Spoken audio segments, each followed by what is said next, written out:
Welcome to Unconfuse Me. I'm Bill Gates. Tell us about what you're working on now. Well, right now, it's the first book I've done that the title came first. It's going to be called Pronoun Trouble. And that's something that Daffy Duck says in one of the famous cartoons between him and Bugs Bunny and Elmer Fudd. Aha, pronoun trouble. And then obviously there are controversies about pronouns these days, and they need to be written about in one book. And so Pronoun Trouble, the formal arrangement is to take each English pronoun and discuss it. There's an issue of what you're going to use as a plural you. Why doesn't English have a plural you?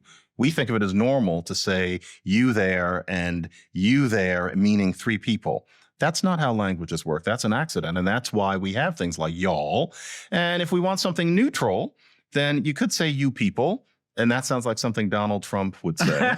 You can't have that. You can say y'all or you all, but it sounds regional. It sounds socially specific. It's either Southern or Black. Those are both great things, but they don't sound neutral, and we are human beings. So then there's you guys. And you guys is what most people use, including groups of women. Oh. But there's some people who say, don't say you guys, because that implies that guys are the default person. Other people would say that in that case, nobody's thinking of gender at all. It's just a shape, guys. I'm going to come down in favor of that because we need a plural you. And just like English has got its flaws, but English is the universal language because it got there first and we can't fix it.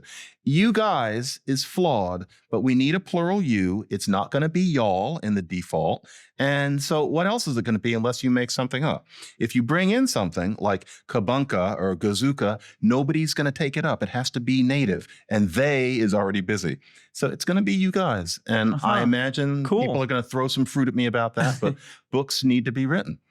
What really happens is that what becomes the right thing is what appeals tacitly and subconsciously to the most people in the public. Language change is inevitable. So next is Pronoun Trouble, and that's the next book. And then for the great courses, very soon is coming a course about the history of writing and the alphabet.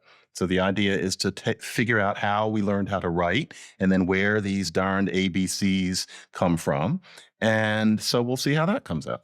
One alphabet thing I find amazing is that the Chinese, Japanese, Korean alphabets are really of a different character than I think almost all the rest of the languages. And it's interesting that persevered over time. Yeah. We humans are such conservative creatures. And I mean, even just think about a word like through and how it's spelled.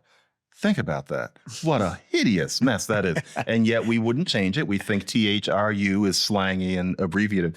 And so Korean's writing system actually is this very elegant system that makes 91% of sense. They overthrew the idea of using Chinese, and they were right.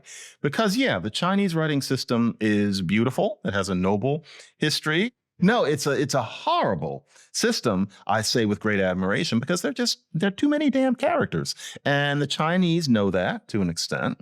But to use the pinyin, to use the Roman system, that doesn't look as good to them because the Chinese system is part of their culture. And it's something that everybody has to learn. And it's very hard to imagine a China without them. I can perfectly well put myself in their heads and yet think that imagine how much of education has gone into learning them. Until recently, the things have to be done in a certain order of strokes, and some of them have 15 and 20 strokes. Why that? But it's because they haven't known anything else, just like we're used to.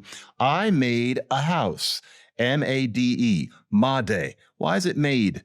Well, we're fine with that. I don't want it spelled any other way. It's the same thing with the Chinese writing system, and the Japanese end up sitting there with it, despite the fact that alongside they have two elegant syllabic systems where you only have to memorize a couple dozen symbols, but then they keep the Chinese ones too, because that's what they know. That's what human beings do.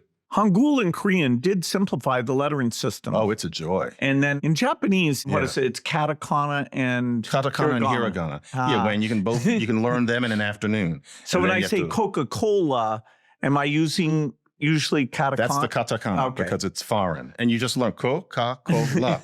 But then above it, you've got these 4,000 kanji you have to know for anything interesting. Not that Coke isn't interesting. But yeah, it's I say with great admiration for the Japanese system, it's clumsy. I mean, it's so clumsy that I am always in awe watching a native Japanese person reading, just reading the paper and thinking the accomplishment that goes into that. I admire it.